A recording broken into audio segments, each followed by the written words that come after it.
Hello, everybody. Welcome to Ziggy Cruze and the Wrestling News.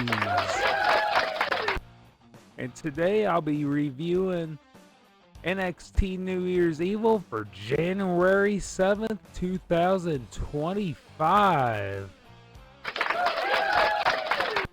Thank you for everybody that's been supporting the network. Thank you for everybody that joined in for our first ever live recap of the new Netflix Raw last night. Very successful. We had a great time with you all.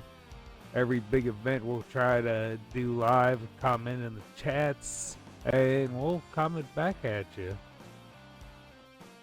And NXT New Year's Evil opens with NXT champion Roxanne Perez defending against Giulia. The match starts off with some great back and forth action. Giulia takes over with a suplex followed by the Michinoku driver, made famous by Taka Michinoku in the 90s. Giulia goes for the pin, but Perez kicks out. They fight on the outside, and Giulia gives Perez a suplex on the floor. Cora Jade shows up to help Perez back in the ring, and Giulia hits the Northern Lights bomb. And Giulia is your new NXT Women's Champion. Absolutely.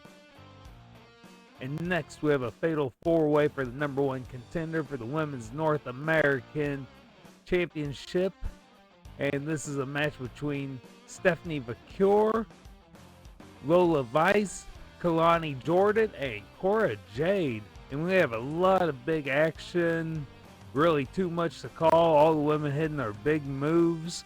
And Stephanie Vaquer wins, and she's the number one contender for the North American Women's Championship.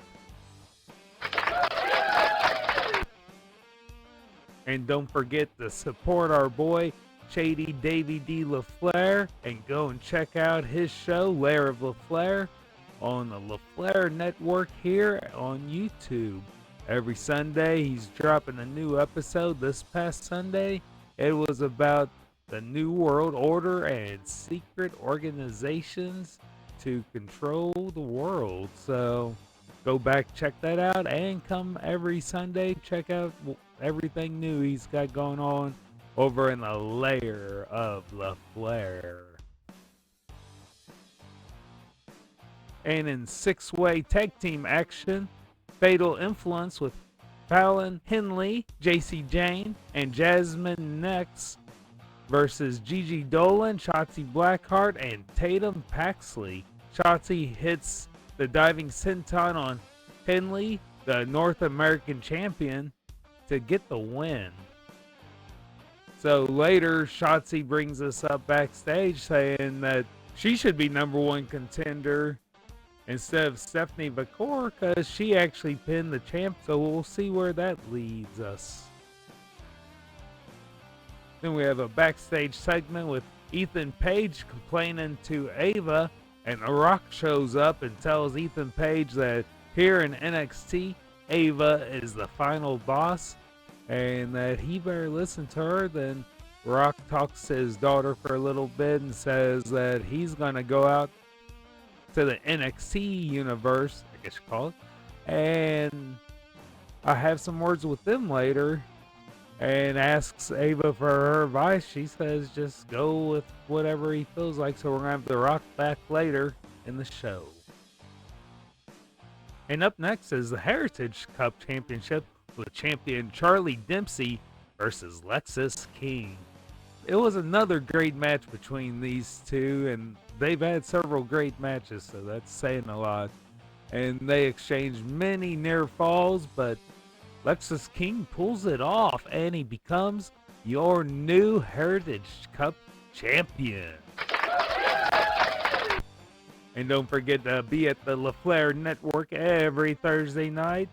As always, for Kingpin's Bowling, coming at you live from the beautiful Leisure World Lanes in beautiful Kirksville, Missouri. Come check out my usual co-host with the co-most, Shady Davy D. LaFleur, and the whole gang every Thursday night on the LaFleur Network. And ladies and gentlemen, it's time for your main event of the evening. It's a three-way match for the NXT title between champion Trick Williams, Oba Femi, and Eddie Thorpe. But there's a running storyline throughout the show tonight of Thorpe got attacked backstage earlier in the night, so Williams and Femi start the match without him.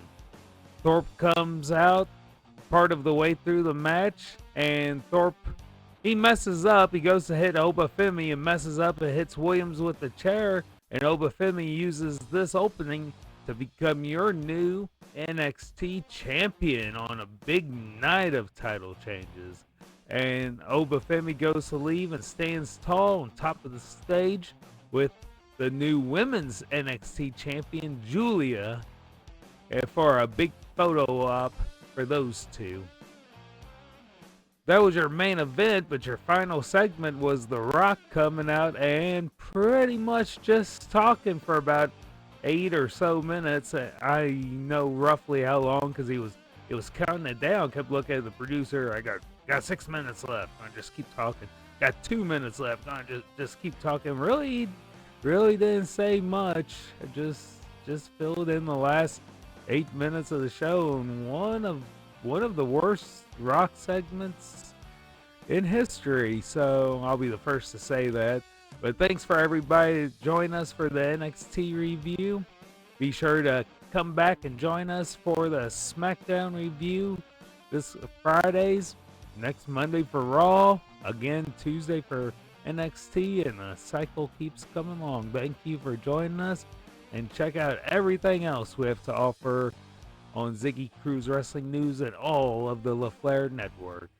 Thanks.